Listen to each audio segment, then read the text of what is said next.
ঐতিহাসিক মাসদার হোসেন মামলার রায়ে দেওয়া ১২ দফার নির্দেশনার আলোকে নির্বাহী বিভাগ থেকে বিচার বিভাগ পৃথক ঘোষণা করা হয়েছে প্রায় ১৭ বছর আগে, কিন্তু ওই ঘোষণা পূর্ণতা পায়নি আজও। এখনও রায়ের ১২ দফার নির্দেশনার পুরোপুরি বাস্তবায়ন ঘটেনি। রায়ে সর্বোচ্চ আদালত বলেছিলেন, তেলে জলে যেমন মিশে না, তেমনি বিচার বিভাগকে অন্যান্য সিভিল সার্ভিসের সঙ্গে এক করা যাবে না।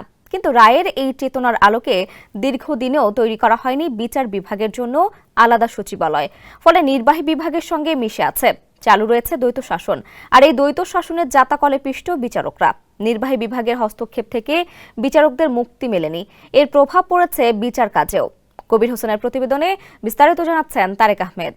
ইডেন বে কক্সবাজার সমুদ্র সৈকতের উপর নিজেদের একটি ঠিকানা। মাত্র ৫ লাখ টাকায় আপনিও হয়ে যেতে পারেন এই হোটেলের মালিক। অবশেষে নির্বাহী বিভাগের হাত থেকে বিচারকদের পুরোপুরি মুক্ত করার উদ্যোগ নেওয়া হয়েছে। বিচার বিভাগের জন্য সুপ্রিম কোর্টের নিয়ন্ত্রণে তৈরি করা হচ্ছে পৃথক সচিবালয়। এর মধ্য দিয়ে বিচার বিভাগ পৃথককরণ ঘোষণা পূর্ণতা পেতে যাচ্ছে বলে মনে করছেন বিচার সংশ্লিষ্টরা। পাশাপাশি বিচার বিভাগের স্বাধীনতা নিশ্চিতে এরই মধ্যে বেশ কিছু পদক্ষেপ নেওয়া হয়েছে। উচ্চ আদালতের বিচারপতি নিয়োগ প্রভাবমুক্ত করতে জারি করা হয়েছে অধ্যাদেশ। এই অধ্যাদেশের আলোকে গঠিত হবে সুপ্রিম জুডিশিয়াল অ্যাপয়েন্টমেন্ট কাউন্সিল।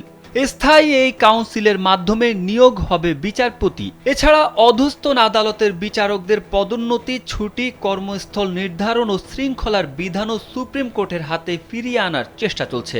পাশাপাশি বিচার কাজ সম্পূর্ণ রাজনৈতিক প্রভাবমুক্ত করতে সরকারি আইনজীবী নিয়োগের ক্ষেত্রে স্থায়ী অ্যাটর্নি সার্ভিস গড়ে তোলার উদ্যোগ নেওয়া হয়েছে।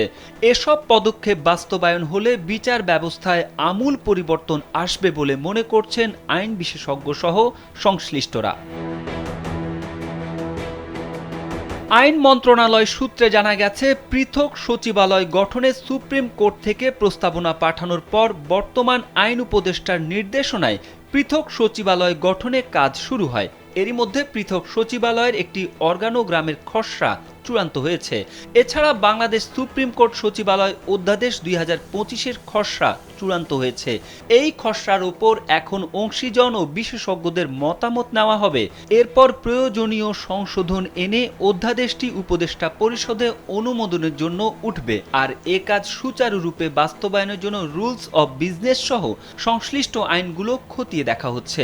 সূত্র আরও জানায়, বাংলাদেশ সুপ্রিম কোর্ট সচিবালয় অধ্যাদেশ জারির পর এর আলোকে জুডিশিয়াল সার্ভিস বিধিমালার প্রয়োজনীয় সংশোধনী আনা হবে। পাশাপাশি বিচারকদের নিয়োগ, পদোন্নতি, বদলি ও শৃঙ্খলা বিধিমালায়ও পরিবর্তন করা হবে। তারেক আহমেদ, কালবেলা।